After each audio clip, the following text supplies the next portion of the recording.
उनका शरीर अचानक छूट गया। इतने तक उनका आसानी से शरीर छूट गया कि वो जब बाबा के पास पहुंच गए तो बाबा के पास पहुंच गए और बाबा को कहने लगे, देखो बाबा, आप तो हर समय पर संदेशियों को बुलाते हो, आज तो मैं आ गया हूँ। और बाबा से एकदम प्यार से रू रियान करने के बाद बाबा को कहता है, अच्छा बाबा, जैसे संदेशियां वापस जाती है ऐसे मैं भी वापस जाऊं। तो बाबा ने कहा कि बच्चे, अभी तुम वापस नहीं जा सकते हो, तुम्हारा शरीर छूट गया और शरीर छूटने के बाद तुम आए हो, और ये संदेशियां जो है तो उसका शरीर छूटता नहीं, वो बाबा के पास आती है, वापस जा सकती है। तुम्हारा शरीर छूट गया है इसलिए तुम वापस उस शरीर में नहीं जा सकते हो। तब हसमुख भाई कहने लगे, अच्छा मेरा शरीर छूट गया है इसलिए मैं आया हूँ क्या? बाबा, मैं तो सेवा के लिए तिनसुकिया आया था। कहा, हाँ बच्चे, तुम सेवा के लिए इधर आया था, परंतु यहाँ ही तिनसुकिया में ही तुम्हारा तेरा जो शरीर जो उसका छूटने का प्रोग्राम था, उसके प्रोग्राम के मुताबिक तुम्हारा शरीर छूट गया है, तुम वापस नहीं जा सकते हो। तो ऐसे एकदम अचानक इस प्रकार के शरीर छूटने के कार्यक्रम जो है बन सकता है, और इसके लिए क्या हम तैयार हैं?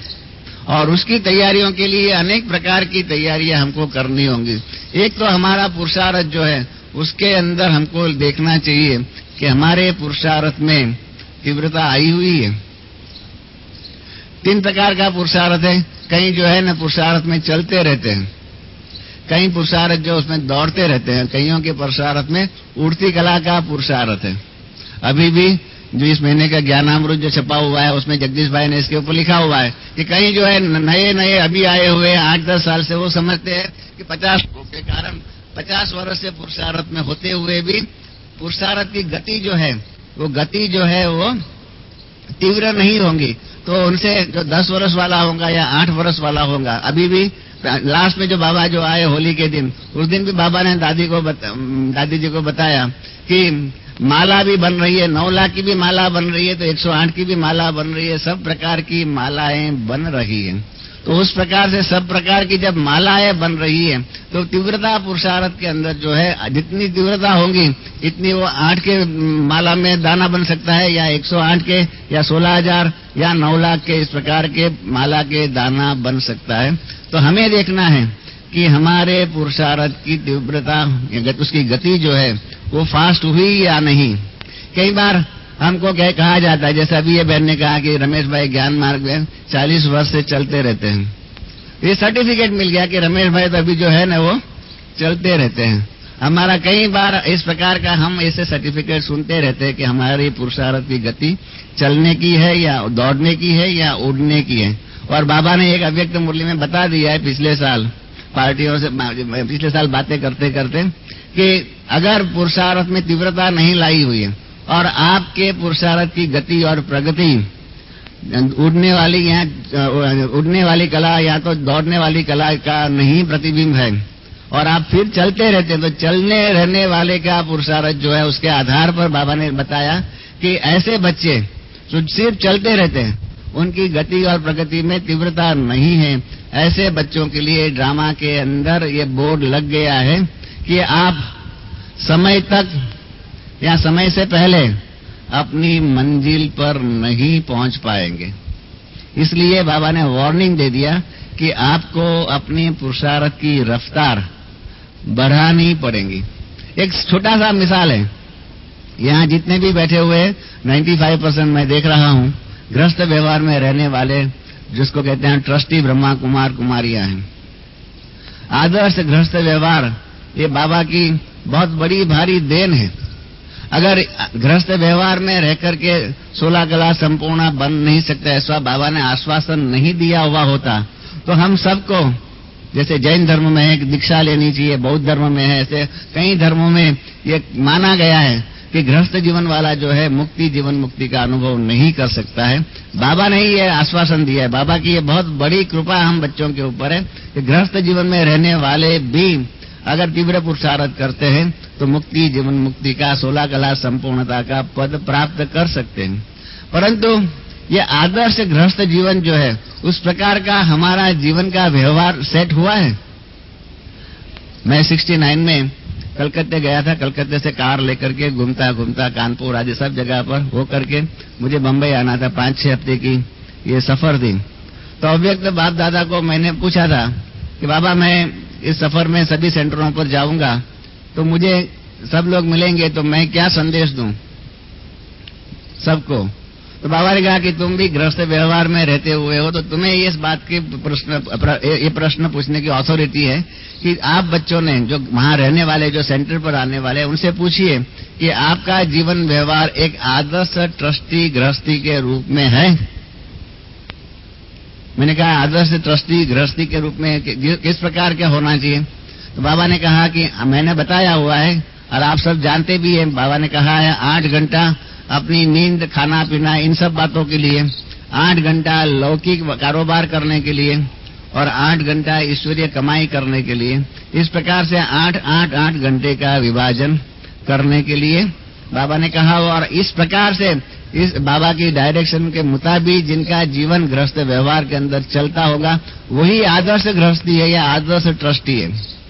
तो मैंने बाबा को पूछा, बाबा ये तो इम्पॉसिबल है, क्योंकि आज के जमाने में महंगाई बहुत है। जब महंगाई बहुत है तो 8 घंटे की नौकरी या 8 घंटे के कमाई के पुरुषार्थ के आधार पर 1 महीने की कमाई नहीं हो सकती है।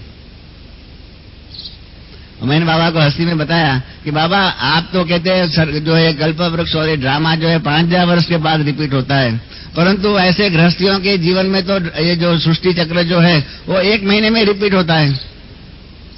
तो बाबा ने कहा 1 महीने में कैसे रिपीट होता है? मैंने कहा बाबा ये हम लोगों की प्रैक्टिकल बातें हैं, आपको मैं बताऊं कैसे रिपीट होता है। जो नौकरी करने वाला होता है उसको जो पगार मिलता है, तनख्वाह मिलती है, सैलरी मिलती है, उसका पहला हफ्ता जो है उसके जीवन में सतयुग होता है, दूसरा हफ्ता जो है उसके जीवन में त्रेता युग होता है, तीसरा हफ्ता जो है वो द्वापर युग होता है और चौथा हफ्ता जो है वो कलयुग होता है। तो बाबा ने कहा संगम युग कब होता है? तो मैंने कहा संगम युग जिस दिन तनख्वाह मिलती है ना, वो दिन संगम युग का होता है, सुबह हिस्सा खाली होता है।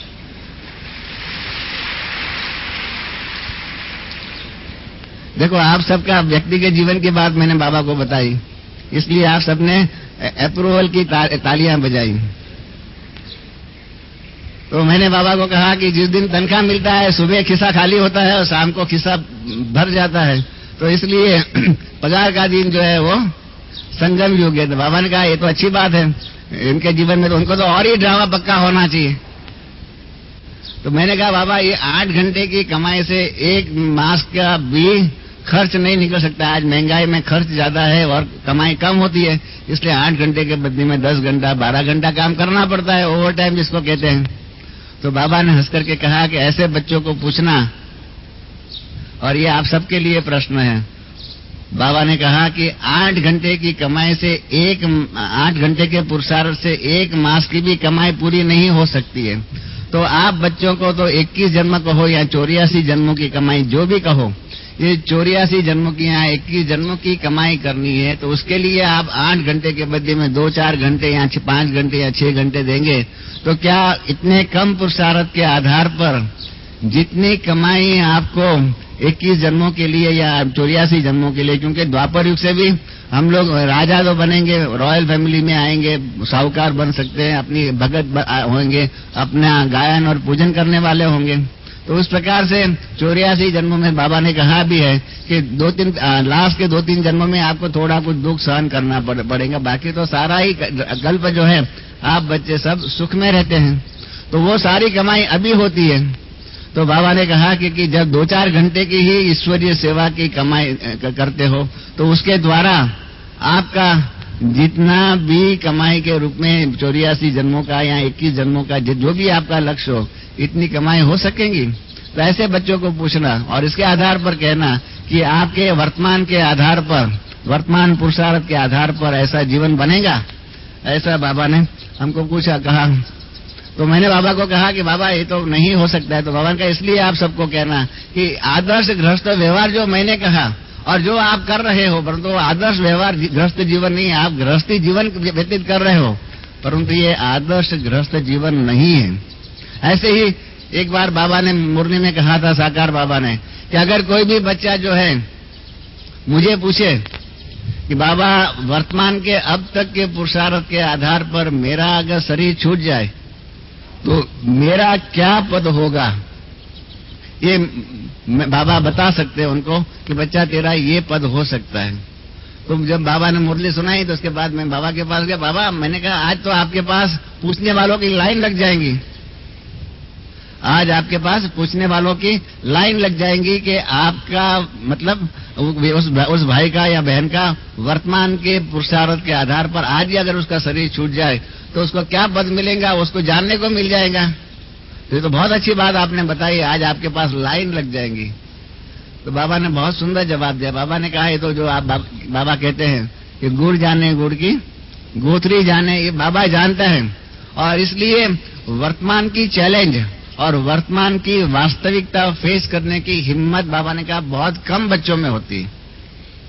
और इसलिए बहुत कम जो है मेरे पास आकर के पूछेंगे कि बाबा अगर मेरा वर्तमान का शरीर, वर्तमान में आज शरीर छूट जाए तो अब तक के पुरुषार्थ के आधार पर क्या पद होगा। वास्तविकता को फेस करने में, वास्तविकता का सामना करने में हमारे में इतनी हिम्मत नहीं है, क्योंकि हम जानते हैं कि हमारे वर्तमान के पुरुषार्थ के आधार पर हमारी व्यक्तिगत जो भी है परिवर्तन की बातें, जो उसके आधार पर हमारा जीवन क्या बन सकता है, इसलिए हम जानते हैं। और इसलिए बाबा ने कहा कि बच्चे ये कोई इतना मुझे पूछने को नहीं आएंगे। तो ये हकीकत है, ये बहुत बड़ी हकीकत है। बाबा ने मुझे एक बार कहा, मैंने कहा बाबा आपने हमारा पुरुषार्थ तो बहुत सहज कर दिया है, आधा पुरुषार्थ आपने माफ कर दिया। अगर हम जो है हमारी गलतियां जो है, कमियां जो है, पाप कर्म आदि जो भी है इस जन्म के जो है, वो सच्चाई से बाबा के पास बताते हैं, जिसको कन्फेशन कहते हैं। क्रिश्चियन धर्म में भी कन्फेशन के बॉक्स होते हैं और वहां जाकर के लोग कन्फेशंस करते रहते हैं और पश्चाताप के रूप में भी हमारा ये जो है कबूलात कर देते हैं। तो इसके कारण बाबा ने कहा हुआ है कि वो आधा माफ हो जाता है। हमने मम्मा को भी पूछा कि मम्मा हमारे अगर पिछले जन्मों का हमें पाप कर्म याद नहीं है, हम तो सब बताना चाहते हैं, तो आप पिछले जन्मों का हमको याद दिला दो, बाबा दिला दे तो हम वो भी बोल दें तो वो भी माफ हो जाए। तो मम्मा ने कहा नहीं, पिछले जन्मों के बताने की जरूरत नहीं है, बाबा आपको बताएंगा भी नहीं, परंतु जितनी सच्चाई और सफाई से आपने अपने वर्तमान के अब तक के जीवन के जो भी पाप कर्म आदि जो भी है वो बाबा को बताएंगे, तो सच्चाई और सफाई के कारण बाबा को जानने की कोई जरूरत नहीं है, क्योंकि बाबा को तो हमारे 84 जन्मों का पूरा इतिहास मालूम है। परंतु बाबा जानना चाहता है कि आप में सच्चाई और सफाई कहाँ तक है। और इसलिए सच्चाई और सफाई के आधार पर अगर आपने कहा तो बाबा आपके पिछले जन्मों का भी हिसाब किताब चुप तो माफ कर देगा आधा। तो मैंने बाबा को कहा कि बाबा ये तो बहुत अच्छी बात है, आपने हमारा जो है आधा पुरुषार्थ तो माफ करवा दिया। बाबा ने कहा बच्चे ये बात गलत है, बच्चे सच्चाई सफाई से वो भी बात जैसे जो मैंने कही वो सच्चाई सफाई से बाबा के आगे भी आकर के अपने जीवन की कई बातें जो है छुपाते रहते हैं। बाबा से क्या छुपा सकते हैं। फिर भी जैसे जो है दुर्योधन की कहानी मुझे याद आ गई कि दुर्योधन जो है उसको अपना शरीर जो है सारा वज्र का बनाना चाहता था, ताकि जो है वो युद्ध के अंदर कोई उसको हरा ना सके और मर न जाए। तो इसलिए उसकी माँ जो है गांधारी जो उसने कहा था कि तुम जो है जैसे जन्म लिया था उस समय पर जिस प्रकार का था, कोई भी निवस्त्र था, ऐसे तुम मेरे सामने आ जाना, मैं अपनी आंखों के सामने की जो पट्टी जो है उसको उतार दूंगी और तेरे शरीर के ऊपर नजर डालूंगी और मेरी उस नजर के आधार पर, मेरी जो मैं देखूंगी उसके आधार पर तुम्हारा शरीर जितना खुला होगा उतना सारा वज्र का बन जाएगा। तो वो उसी हिसाब से उसी धुन में दुर्योधन जो है मिलने के लिए जा रहा था माता जी को। तो इतने में कृष्ण वहां पहुंच गए। कृष्ण ने कहा अरे तुम ऐसा कैसे जाएगा, तुमको थोड़ा तो लज्जा रखना चाहिए, तो इसलिए कम से कम तेरा जो कमर का जो है उसका पोर्शन जो है इतना पोर्शन तो ढक कर रखना चाहिए।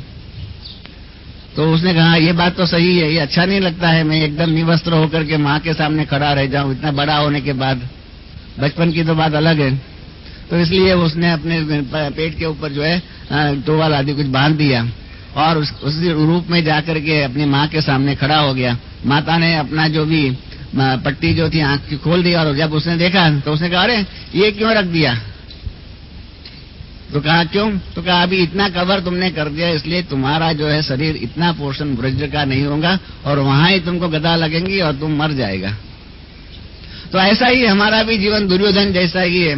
बाबा ने तो कहा कि आपके पुरुषार्थ में ये आप कबूलात जब करते हैं उसमें सच्चाई और सफाई ये होगी तो आपका जितना भी विकर्म जो भी है उसका आधा मैं माफ कर सकता हूं, परंतु इतनी सच्चाई और सफाई जिसको कहते हैं सत्यता के आधार पर अभी तक हमारे में इतनी नैतिक हिम्मत नहीं आई हुई है। ये करुण वास्तविकता है। माफ करना है, मैं आपको ये शब्द कह रहा हूं, कठिन किसी को लगेगा, पर ये वास्तविकता है कि हम सत्यता को 100% फेस करने के लिए अभी भी तैयार नहीं है, इतने बहादुर नहीं बने हुए। अगर सच्चाई और सफाई अगर हमारे जीवन में आ जाए तो पुरुषार्थ में तीव्रता सहज रूप में आ सकती है। तो इसीलिए हमें अपने जीवन के पुरुषार्थ जो है उसको तीव्रता में लाना ही चाहिए। और इसके लिए जो भी बातें जो है, जो भी करना है, बाबा की बातें जो है, अभी साकार बाबा की मुरली जो थी उसमें बाबा ने बहुत सुंदर एक बात कही कि बच्चों को बाकी सब प्रकार का पुरुषार्थ आता है, पर पुरुषार्थ में तीव्रता लानी हो तो बच्चों को अपने से और बाबा से बात करना आना चाहिए। ये इस प्रकार की बात साकार मुरली में बहुत सुंदर बात आई हुई थी।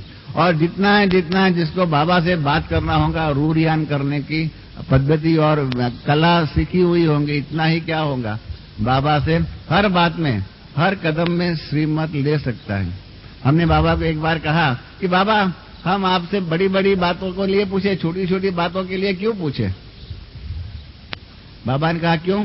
हमने कहा बाबा आप इतने बड़े बाबा हो और आपको लाखों काम होते हैं, उसके बीच में हम आपको छोटी छोटी बातों के आधार पर आकर के क्यों पूछें? तो बाबा ने बहुत सुंदर जवाब दिया कि बच्चे मैंने कभी कहाँ ये कहा कि आप बड़ी बड़ी बातों को ही पूछो और छोटी छोटी बातें मुझे नहीं पूछो। मैंने तो ये कहा हुआ है कि बच्चे कदम कदम पर श्रीमत पर चलो। और मैंने कहा कि मैं इतना बड़ा हूं इसलिए आप मुझे छोटी छोटी बातें नहीं पूछो। मैं तो आपको छोटी छोटी बातों में भी मार्गदर्शन देने के लिए तैयार हूं, परंतु आप नहीं पूछते हो, गलती आपकी है।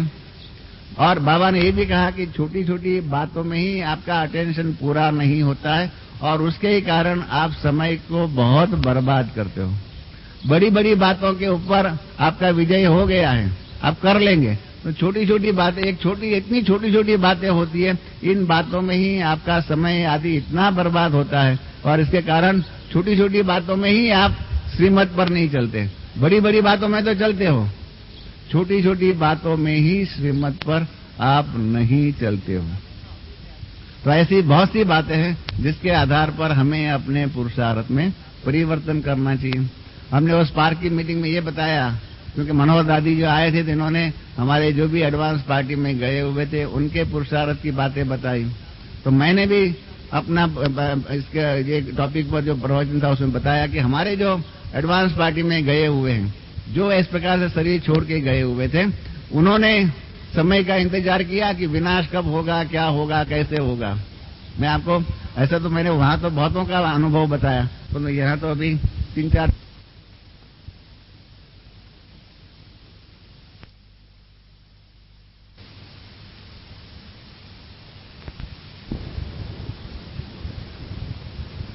बाबा ने ये भी कहा कि छोटी छोटी बातों में ही आपका अटेंशन पूरा नहीं होता है और उसके ही कारण आप समय को बहुत बर्बाद करते हो। बड़ी बड़ी बातों के ऊपर आपका विजय हो गया है, आप कर लेंगे, तो छोटी छोटी बातें, इतनी छोटी छोटी बातें होती है, इन बातों में ही आपका समय आदि इतना बर्बाद होता है और इसके कारण छोटी छोटी बातों में ही आप श्रीमत पर नहीं चलते। बड़ी बड़ी बातों में तो चलते हो, छोटी छोटी बातों में ही श्रीमत पर आप नहीं चलते हो। तो ऐसी बहुत सी बातें हैं जिसके आधार पर हमें अपने पुरुषार्थ में परिवर्तन करना चाहिए। हमने उस पार्क की मीटिंग में ये बताया, क्योंकि मनोहर दादी जो आए थे, इन्होंने हमारे जो भी एडवांस पार्टी में गए हुए थे उनके पुरुषार्थ की बातें बताई। तो मैंने भी अपना इसके ये टॉपिक पर जो प्रवचन था उसमें बताया कि हमारे जो एडवांस पार्टी में गए हुए हैं, जो इस प्रकार से शरीर छोड़ के गए हुए थे, उन्होंने समय का इंतजार किया कि विनाश कब होगा, क्या होगा, कैसे होगा। मैं आपको ऐसा तो मैंने वहां तो बहुतों का अनुभव बताया, तो यहाँ तो अभी 3-4 मिनट रही हुई है, तो मैं आपको 2-3 का वर्णन कर सकता हूँ।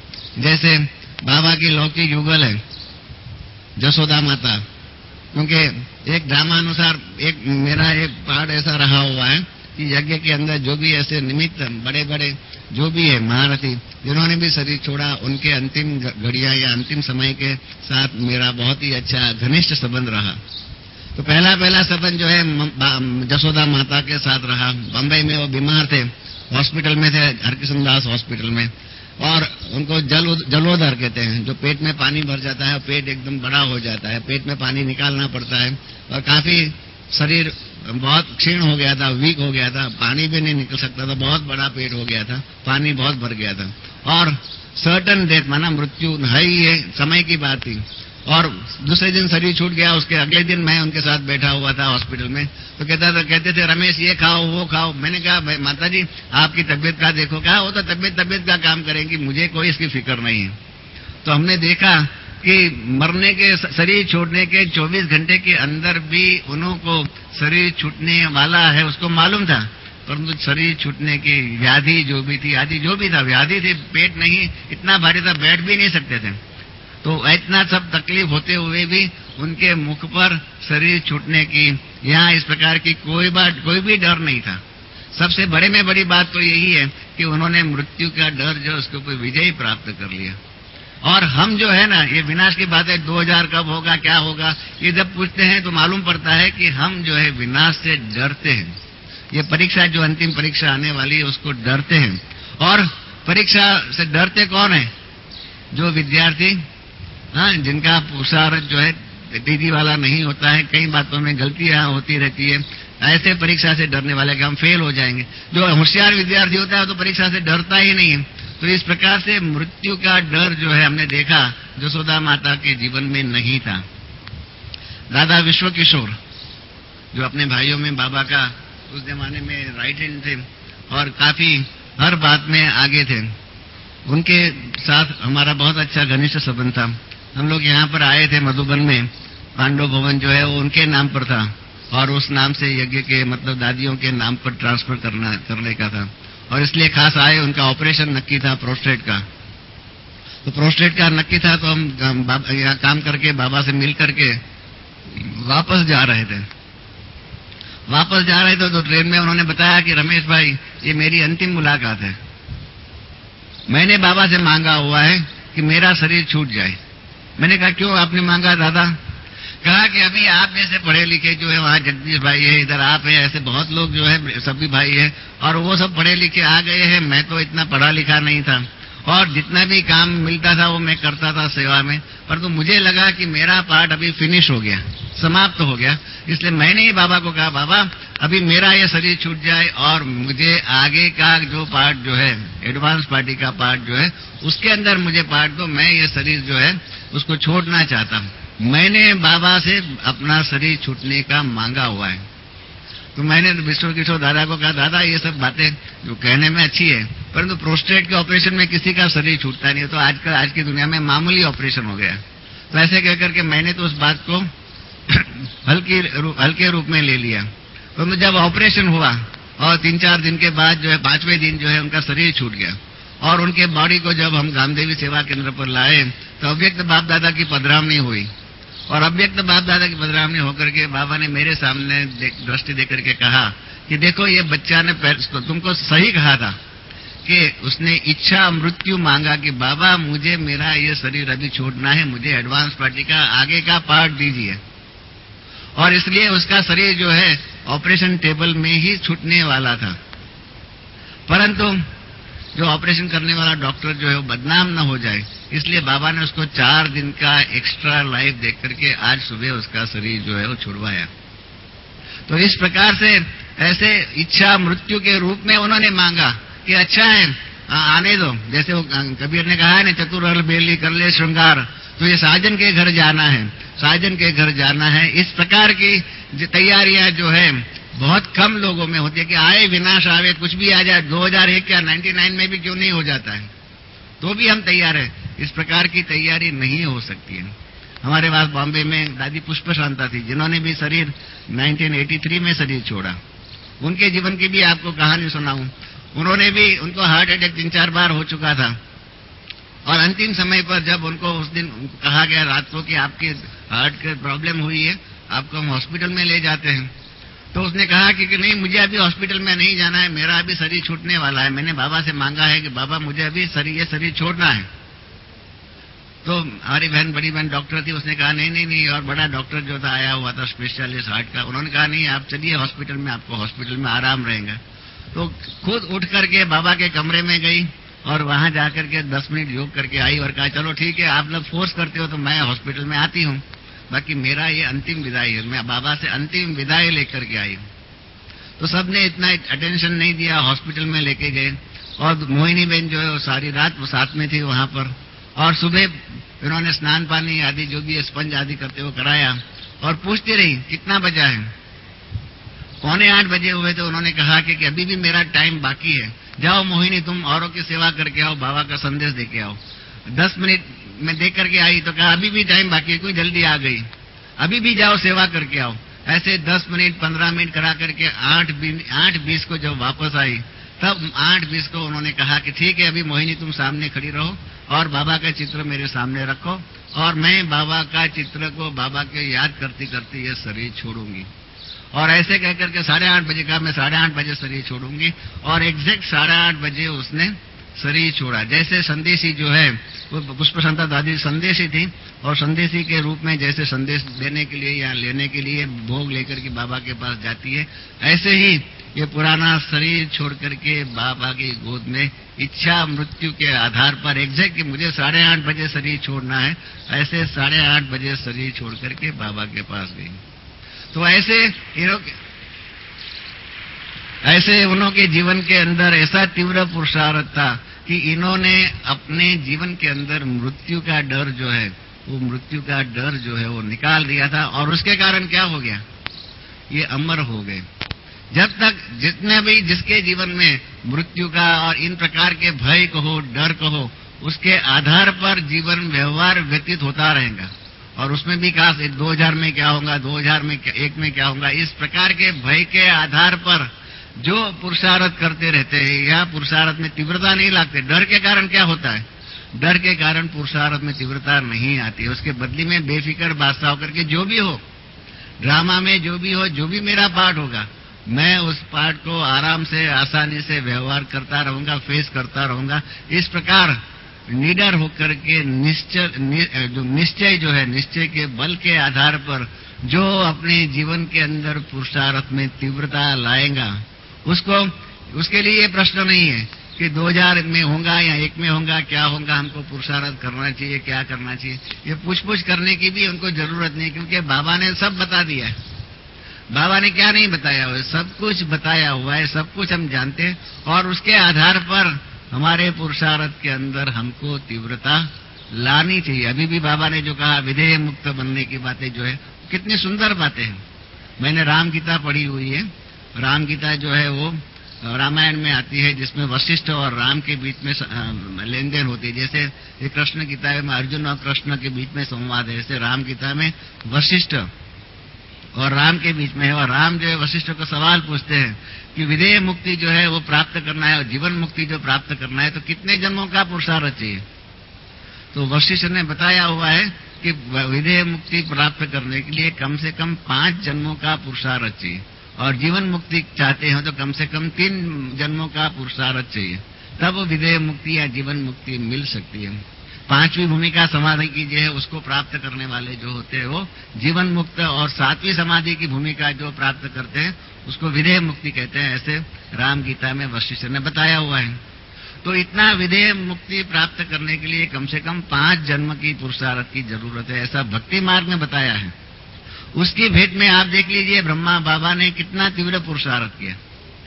ज्ञान का प्रारंभ 1936-37 से आप गिनती कर लीजिए, और उसके आधार पर 37 से 69 32 वर्ष के पुरुषार्थ के आधार पर ड्रामा की अवधि 5000 वर्ष की पूरी हो, समाप्त हो, उसके पहले